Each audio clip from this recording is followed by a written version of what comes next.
ଖ୍ରୀଷ୍ଟ ଧର୍ମ ମାନଙ୍କର ମଧ୍ୟରେ କାହିଁକି ଜଳ ଦୀକ୍ଷା ନିଅନ୍ତି ଏବଂ ଆସନ୍ତୁ ଆମମାନଙ୍କର ଗହଣରେ ଅଛନ୍ତି ରାୟଗଡ଼ ମଣ୍ଡଳୀର ଶତାବ୍ଦୀ ବାପ୍ଟିଷ୍ଟ ମଣ୍ଡଳୀର କିଛି ବ୍ୟକ୍ତି ଅଛନ୍ତି ଯିଏକି ବର୍ତ୍ତମାନ ଜଳ ଦୀକ୍ଷା ନେଇଛନ୍ତି। ତାଙ୍କଠାରୁ ଆମେ କିଛି ପଚାରି ବୁଝିବା ଯେ ବର୍ତ୍ତମାନ ଆପଣ ଜଳ ଦୀକ୍ଷା ନେବାର କାରଣ କ'ଣ ରହିଛି?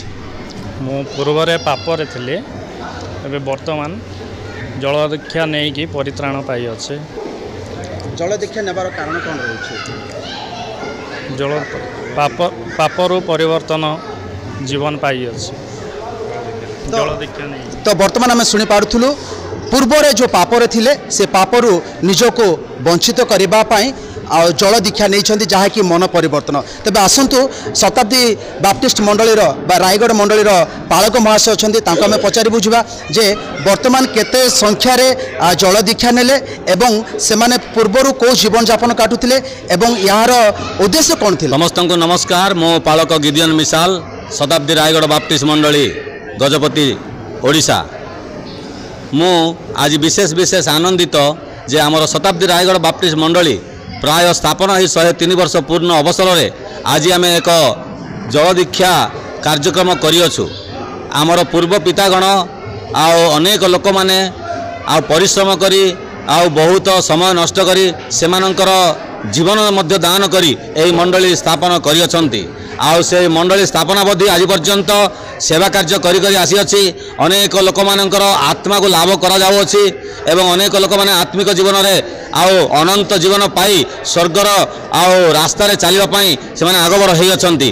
आज से शताब्दी मंडलीर निष्पत्ति प्रकार आमे जल दीक्षा कार्यक्रम करियछु।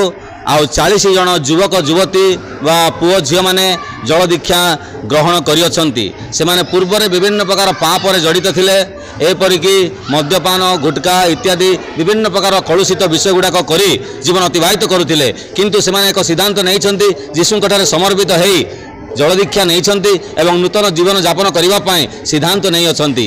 एहा आम मानकर मंडलीर एक गौरव एवं आम विशेष विशेष आनंदित अटु।